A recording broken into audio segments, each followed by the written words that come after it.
il faut prendre les 3 points, c'est sûr que c'est indispensable. 4 jours seulement après sa défaite 2-0 sur la pelouse de Tours, le SCO 16e du classement, à seulement 2 points du premier relégable, se retrouve dos au mur pour la réception de Nîmes ce soir au stade Jean-Bouin.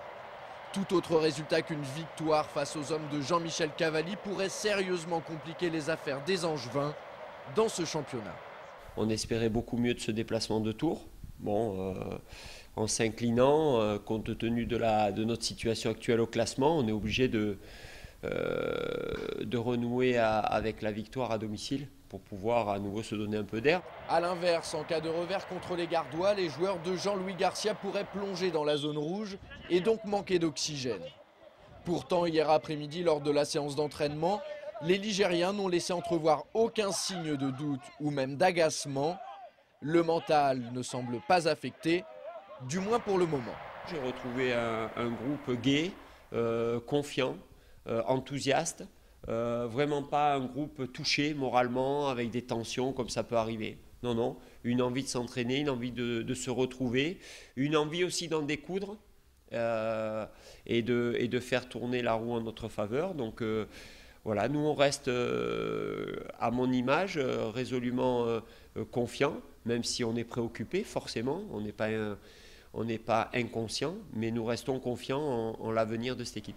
Une équipe qui évite également de se mettre une pression supplémentaire malgré la situation inconfortable dans laquelle elle se trouve. Comme nous l'explique Karim Djelabi, le championnat est encore long, tout reste donc à faire. Il reste encore, je crois, 25 ou 24 matchs, donc on est loin de la fin de saison, donc il y a encore beaucoup de points à prendre, 70 points à prendre, je crois, il me semble, donc il n'y a pas de pression particulière. Seulement le public de Jean-Bouin, lui, pourrait la mettre sur les protégés du président Bernard. Tout dépendra de l'évolution du match. À ce sujet, il y a une statistique éloquente. À chaque fois que le SCO a concédé l'ouverture du score sur sa pelouse, il s'est incliné. Par contre, quand les Angevins sont parvenus à marquer les premiers, ils ont enregistré 4 victoires pour un seul nul. Il y a des clés, effectivement, comme vous dites, marquer les premiers, comme on a été capable de faire contre Bastia et Istres sur nos dernières victoires à la maison, où on n'a pas encaissé de but non plus après. On a été solide. La solidité, c'est justement ce qui a trop souvent fait défaut au SCO depuis la reprise du championnat. Cette saison, les Angevins ont déjà encaissé 19 buts, dont près de la moitié sur coup de pied arrêté. Derniers exemples en date, les matchs contre Tours, Brest et Vannes, qui se sont tous les 3 soldés par des défaites. Alors contre Nîmes, il paraît inconcevable de reproduire les mêmes erreurs. Jean-Louis Garcia a son avis sur la question.